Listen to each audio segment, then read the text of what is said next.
बाजरा बाजरा ऐसा एक अनाज है जिससे हम वजन घटा सकते हैं, पाचन में हमारी मदद करती है, एनर्जी का बहुत ही अच्छा स्रोत है, कोलेस्ट्रॉल में राहत दिलाती है, कब्ज से राहत दिलाती है, दिल का दौरा रोकने में काफ़ी मददगार होता है, स्किन में खिंचाव लाता है, उम्र का असर कम दिखता है, दिल के लिए फ़ायदेमंद है और डायबिटीज में लाभदायक है। ये इतना अच्छा चीज़ है जो आप खाकर इन सभी बीमारियों को आप ठीक कर सकते हैं या फिर कंट्रोल में रख सकते हैं। तो हेलो एवरीवन, आज मैं बाजरे की रोटी बनाने वाली हूँ और बाजरे का दाना का मैं रोटी बनाऊंगी। तो मैंने यहाँ पे साबुत बाजरा ले लिया है और इसे अच्छी तरह से साफ कर लेना है। जैसे कि इस तरह से कुछ होती है, थोड़ा बहुत तो होता ही है। बाजरे का जो फसल जब काटते हैं तो थोड़ा सा उसका डंठल रह जाता है, तो इसको अच्छी तरह से साफ कर लेना है और इसे 12 घंटे के लिए फूलने के लिए डाल देना है। जैसे आप सुबह बनाते हैं तो रात में फूलने के लिए डाल दें, अगर शाम में बनाते हैं तो सुबह में फूलने के लिए डाल दें।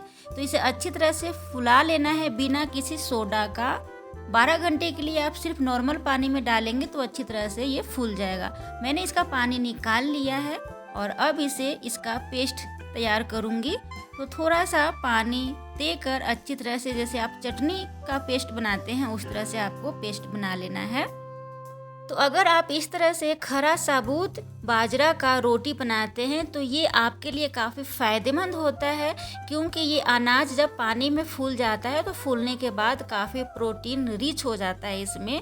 तो प्रोटीन से भरपूर, हर स्रोत से भरपूर हो जाता है। फूलने के बाद पानी में अंकुरन हो जाता है। उसके बाद ये तो होता ही है फ़ायदा। दूसरा फ़ायदा ये होता है कि काफ़ी कम खर्च में आपका बढ़िया क्वांटिटी में आपके लिए रोटी तैयार हो जाता है। अगर आप आटा लेते हैं तो काफ़ी महंगी पड़ जाती है वो, और साबुत अनाज लेते हैं तो काफ़ी कम खर्च में आप अपने सेहत को स्वस्थ रख सकते हैं। तो यहाँ पे मैंने बाजरे के दाना का अच्छी तरह से पेस्ट बना लिया है और अब रोटी बनाएंगे। तो यहाँ पे मैंने लोहे का तवा लिया है और इसे अच्छी तरह से गर्म कर लिया है। अच्छी तरह से गर्म कर लेने के बाद आंच को बिल्कुल धीमा रख दिया है और बिना किसी तेल, किसी सोडा का इस्तेमाल करते हुए मैंने यहाँ पर एक करछी डाल दिया है और पतला सा इसका लेयर बना लिया है, डोसा जैसा पतला सा लेयर बना लेने के बाद इसे ढक देना है और अच्छी तरह से पकने देना है। तो ढक देने के बाद काफ़ी जल्दी ये पक जाता है और सॉफ्ट हो जाता है। तो ये देख सकते हैं आप, अच्छी तरह से जब ये पक जाए तो खुद अपने आप चारों तरफ से ये निकल जाता है, तो आपको किसी दिक्कत का सामना नहीं करना पड़ता है। तो इस तरह से आपको पका लेना है। मैं दूसरा भी इसी तरह से बनाकर आपको दिखाती हूँ। तो इस तरह से आपको रखना है, बिल्कुल धीमा आंच पर ही आपको बनाना है और इस तरह से आपको बड़ा ही आसानी से ध्यानपूर्वक थोड़ा थोड़ा बिल्कुल फैलाते जाना है और इस तरह से ढक देना है। और 1 मिनट बाद आप देखेंगे कि इस तरह से आपको तैयार मिलेगा आपका रोटी। तो आप इसे रोटी कहें, चीला कहें या फिर डोसा कहें, लेकिन ये काफ़ी आसानी पूर्वक बन जाता है। अगर बाजरे के आटे का आप गूंद कर रोटी बनाते हैं तो उसमें काफ़ी मुश्किलें आती हैं और ये फटाफट बन भी जाता है। और तो जैसा कि आप बाजरे के आटे का जब रोटी बनाते हैं तो उससे ये 100 गुना अधिक कहें फ़ायदेमंद होता है, क्योंकि अनाज को हमने फुलाकर पेस्ट बनाया है तब रोटी बनाया है, जिस कारण से ये काफ़ी लाभदायक हो जाता है। तो इसी तरह से आपको बना लेना है और किसी भी रोटी, चटनी या फिर सब्जी के साथ खाएं। ये बिल्कुल 0 ऑयल में बनाया हुआ है। तो इस तरह से आप बनाएं। तो चलिए, हमारा बाजरे का रोटी बिल्कुल बनकर तैयार है और ये काफ़ी सॉफ्ट सा होता है। आप देख सकते हैं कितना सॉफ्ट है ये।